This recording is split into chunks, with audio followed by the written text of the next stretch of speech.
When I was growing up, there was this thing called accountability. I was a very, I don't want to say I was a troubled child. I was never depressed. I didn't suffer from personality issues or low self esteem. But I was not what I would call an easy kid to raise. If there was trouble to be found, I not only found it, I was the leading cause of it. I was always the kid that the adults and the teachers would say, he's not living up to his potential. I never liked school. I never felt like I was challenged in school. Now, I liked the social aspect of it. It was always the classes that got in the way.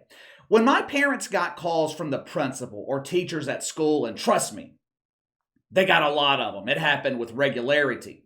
But when my parents got those calls, it did not matter what happened. I was wrong. It didn't matter if I was right. I was wrong. If I thought a teacher was being unfair towards me or baiting me into a negative reaction, even though the teacher was also at fault in the eyes of my parents, I was wrong. They were always going to take the word of an adult or someone in a position of authority over the word of their own son. And you know what? They were right. There were numerous reasons that they were right. Number one, anytime I would tell them my side of the story, they knew I was omitting certain details to make myself look better. But more importantly, my parents were trying to teach me accountability. That concept, accountability, that seems to be missing with the youth in America today. And it's not their fault. The people to blame are the parents who raised them.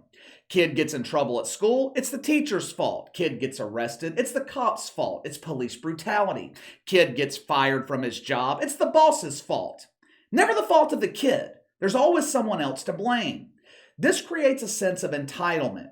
Earlier this week, there was an incident inside a classroom at WSSU, Winston-Salem State University. WSSU, it's the alma mater of one of our favorites here on the channel, Stephen A. Smith, who didn't help matters this morning on Woke Take. We'll get into that in just a second. Now, the incident involved a professor and a student. For their final exam, students had to write an essay and give a group presentation to the class. They submitted their essays, and the professor gave them some feedback. She gave them ideas to improve their paper before the presentation. Now, the students were given two options here. You could accept the grade that you were given, or you could revise your paper based on the professor's recommendations and possibly receive a better grade. One of the students refused to revise her paper. The professor pushed her to make the revisions, telling her that she would give her an A if she made the adjustments. The student still refused. I guess she was happy with the grade she was given. Now, to me, this should be end of story.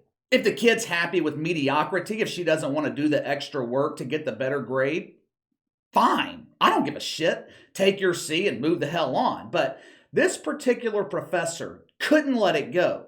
According to several reports that I read, the professor started arguing and allegedly yelling at the student in front of the class. They eventually made their way out into the hallway where they're both yelling at each other in the hall. The commotion was so loud, another employee in a nearby classroom called campus police to de-escalate the situation. Long story short, campus police talk to everyone involved, talk to witnesses. They decide the student was in the wrong. They take her out of the classroom in handcuffs, charging her with disorderly conduct. Now, this was a real problem for Stephen A. Smith. Stephen A. was humiliated. I am embarrassed to be associated with this university who holds students accountable for their own actions. He addressed the situation this morning on Woke Take. Watch it for yourself. If kids are being a bit belligerent, they're speaking out too loudly, etc., etc., having somebody escorted from the classroom is perfectly within bounds. Having them escorted from the classroom in handcuffs by two police officers when no crime was committed is excessive. Now, I'm not going to go any further than that because, again, I wasn't there. But everybody knows I'm a graduate of Winston-Salem State University. Everybody knows I'm proud of that. And I big up Winston-Salem State University at every turn. That was not our, meaning me too, that was not our shining moment. If nothing physical transpired and you're just talking about a conversation of verbal sparring is inappropriate, as that may have been, and we don't want to encourage kids to be disrespectful to professors or anything like that. There is no excuse for a kid, a student, to be escorted out of a classroom in handcuffs like she is a criminal. Okay, here's the thing. We could sit here and argue back and forth whether taking the kid out in handcuffs was excessive. Stephen A. Smith even admitted the cops were simply doing their job. They get called to a situation like this, they got to handle it. But what else were they supposed to do? Were they supposed to escort the student to her dorm room and stand outside the door the rest of the day, making sure she doesn't go back to the class, making sure that she doesn't retaliate against her teacher?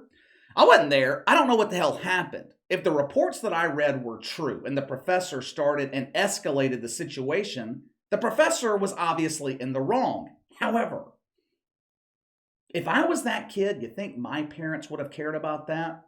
My parents never cared about who started it. The only thing they cared about, what was my part in it? This kid had choices. You're in college. This is not middle school or high school. If your professor is disrespecting you, if she's yelling at you, just leave the classroom. It's 2022. If she's really yelling at you, why not take out your phone and record it? You mean to tell me with all those kids sitting in that classroom, all those phones, not one of them recorded the professor yelling? Not one? They damn sure recorded something else. Show you that in just a second. Stephen A. blasted his university, claiming the way they handled this situation was not their shining moment. Okay, let me ask you this. Let's assume for a second campus police were never called. We have a professor, we have a student engaged in a verbal argument, and it escalates and escalates and escalates. Both emotions are running high. All of a sudden, other students could get involved. Now you have a situation where a group of students could potentially attack a professor. Let's take it a step further. Let's say one of the students has a gun. Maybe the professor has a gun to protect herself. You see where I'm going here? There's 100 possibilities of what could happen, and none of them are good. If the worst had happened, what do you think Stephen A. Smith would be saying this morning? They had time to de-escalate the situation. How come no one called campus police? Where was the faculty? This was a tragic lapse in judgment. But when they do call the police, when they successfully de-escalate the situation, where everyone is still breathing and able to debate what happened, tell their side of the story, that's the wrong choice too. When you have a tense situation like this, when emotions are running high, shit can go wrong in a matter of seconds. Stephen A. Smith, along with other students in woke Twitter, they are upset that the kid was walked out in handcuffs, but at least she walked out alive. This could have all been prevented though. Campus police, they gave the student two options. Apologize to your professor or go to jail. This is where the lack of accountability comes into play. Have you ever apologized to someone and you thought it was unnecessary? Have you ever apologized to someone knowing that they were the ones that were actually in the wrong, but you had to apologize anyway? I know I have. It's called being an adult. All this kid had to do was apologize to her professor. You didn't have to mean it, but when your choice is apologize or go to jail, just apologize. The student refused. She demanded that the professor apologize to her. So, her ass went to jail. All these shitfucks are complaining that she was let out in handcuffs, but she was the one that made that choice. Again, a complete lack of accountability. Now, I don't know anything about this student. For all I know, she could have a 4.0 GPA. She could be telling her classmates about Jesus on the weekend. She might be the Mother Teresa of Winston-Salem State University. I don't know. For the time being, all I can go off of is her behavior. I mentioned that no footage has been released of the professor instigating this situation and yelling at the particular student. But other students in the classroom, they did film the arrest. Now, I'm sure their intent in filming this was to show the campus police in a negative light, but that ain't what happened. Let me show you who Stephen A. Smith is defending. You tell me if walking this kid out in handcuffs was excessive, cruel, and unusual punishment. Roll the film.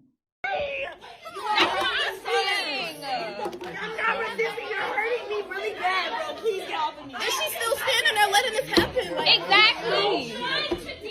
I hate you. It already escalated. She must have come out and hit him. I swear to God, I hate you.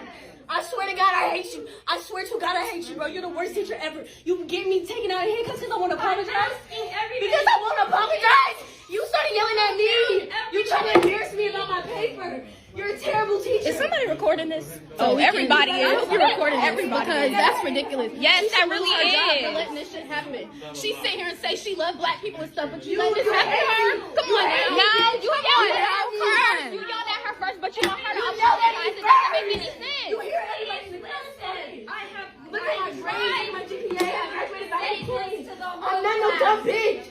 I'm not stupid, Dr. V. I'm so mad. I am valedictorian, bitch. What the hell? Yeah, you were yelling at her. You were yelling at her. That's ridiculous. That's BS. I'm That's saying, BS. I'm like, trying to say I'm sorry. that's. You're the worst teacher I've ever had in my fucking. Did you happen to notice the other students in the background trying to turn this into a racial issue? She says she loves black people, but she really hates us. Here we go again with the victim mentality. This situation actually should be a learning experience for these kids. Let's assume for a second again, the professor completely in the wrong. This poor kid is actually a victim. She was embarrassed in front of her class by her professor. She was disrespected, yelled at, whatever the fuck. You know what that should teach these kids? Sometimes life isn't fair. You're going to have a boss one day that talks to you in a way that you feel is disrespectful. You're going to have a boss one day who yells at you. That doesn't mean that you're entitled to throw a temper tantrum. Throughout your life, there will be times that you have to eat shit and pretend to like it. But we no longer teach kids that life's not fair. We no longer teach kids accountability. Instead, we're handing out participation trophies. When a professor gets mean with little Debbie, we coddle her feelings. We walk her over to her safe space. I'm in my safe space right now. You can't hurt my feelings. In the real world, no one gives a shit about your feelings. Had this same incident happened in a professional office type of environment, no one would be complaining about someone being walked out in handcuffs. But because it happened at a college, we're supposed to treat it differently. I could not disagree more with Stephen A. Smith. I think the university handled this perfectly. Everyone's alive and no one is hurt. But give me your thoughts. Who do you agree with, me or Stephen A. Smith? Do you think it was excessive for the student to be let out in handcuffs and arrested? You let me know. Sound off in the comments below. Make sure to like and subscribe. Click the notification bell to receive all notifications from the channel. Best way to contact me is by email at btlkc84@gmail.com, kc_btl84 on Twitter. I'll see you guys tomorrow.